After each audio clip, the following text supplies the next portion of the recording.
Welcome back to my channel. আজকে আমি নিয়ে এসেছি ভেন্ডির ভুজিয়া। ভেন্ডির ভুজিয়া বানানোর জন্য ভেন্ডি আর আলুগুলোকে খুব ছোট্ট ছোট্ট করে আমি কেটে নিয়েছি। তারপরে কড়াইয়ের মধ্যে তেল গরম করতে দেব। তেলটা বেশ ভালো গরম হয়ে গেলে খুন্তি দিয়ে আমি কড়াইটাতে চারিদিকটাতে লাগিয়ে নেব, তাহলে চারিদিকে তেলটা লেগে যাবে। প্রথমে আমি আলুগুলোকে দিয়ে দিলাম। আলুগুলোকে মিনিট দুয়েক ভেজে নেব। একটু ঢাকা দিয়ে দেব, আবার ঢাকাটা খুলে নেব, কারণ ছোট্ট ছোট্ট করে আলু, অল্প টাইমই লাগবে, তাড়াতাড়ি হয়ে যাবে। আর একটু ঢাকা দিলে একটু তাড়াতাড়ি নরম হবে। একটু নরম হয়ে গেছিল, এরপর আমি ভেন্ডিটা দিয়ে দিলাম। ভেন্ডিটার সাথে আলুটা মিশিয়ে নিয়ে সামান্য পরিমাণ নুন দিয়ে দিলাম, কারণ নুনটা তাহলে ভাজার সময় দিলে ভেতরে ঢুকে যাবে। ওই ঢাকা দিয়ে আমি এটাকে কিন্তু ভেজে নিচ্ছি। ভেন্ডিতে বেশি ভাজতে নিয়ে শক্ত হয়ে যাবে, ওই জন্য ঢাকা দিয়ে দিলে পরে কি হবে, ভেন্ডিটা নরম হয়ে যাবে আর ভাজাও হয়ে যাবে। ব্যাস, ভেন্ডি আর আলু আমার ভাজা হয়ে গেল। খুব ভাজিনি, কিন্তু নরম হয়ে গেছে। এবার একটা প্লেটে আমি তুলে নিলাম।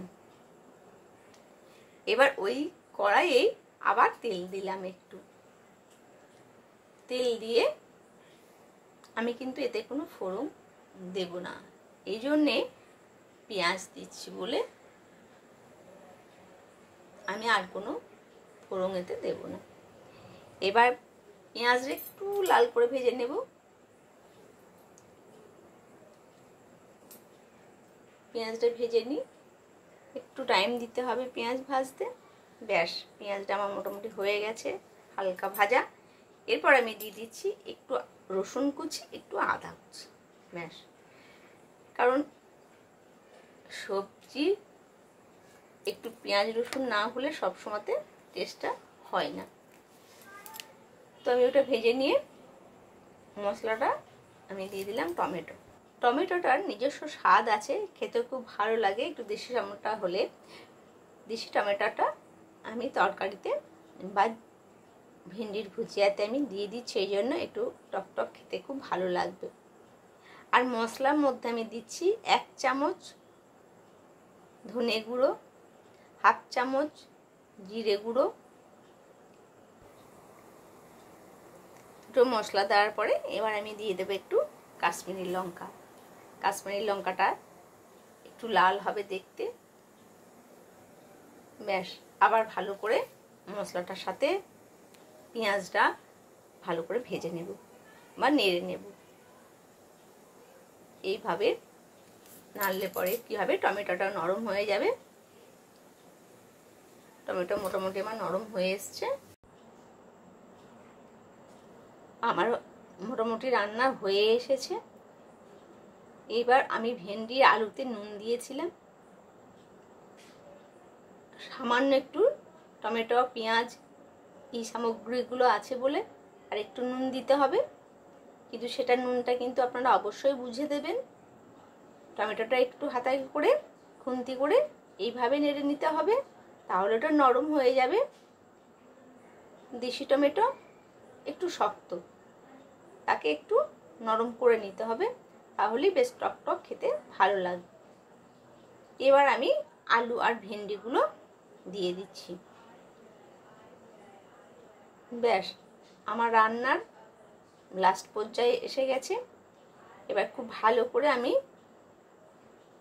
মশলার সাথে টমেটো পেঁয়াজের সাথে ভেন্ডি আলুটাকে কিন্তু আমি খুব ভালো করে নেড়ে নেব।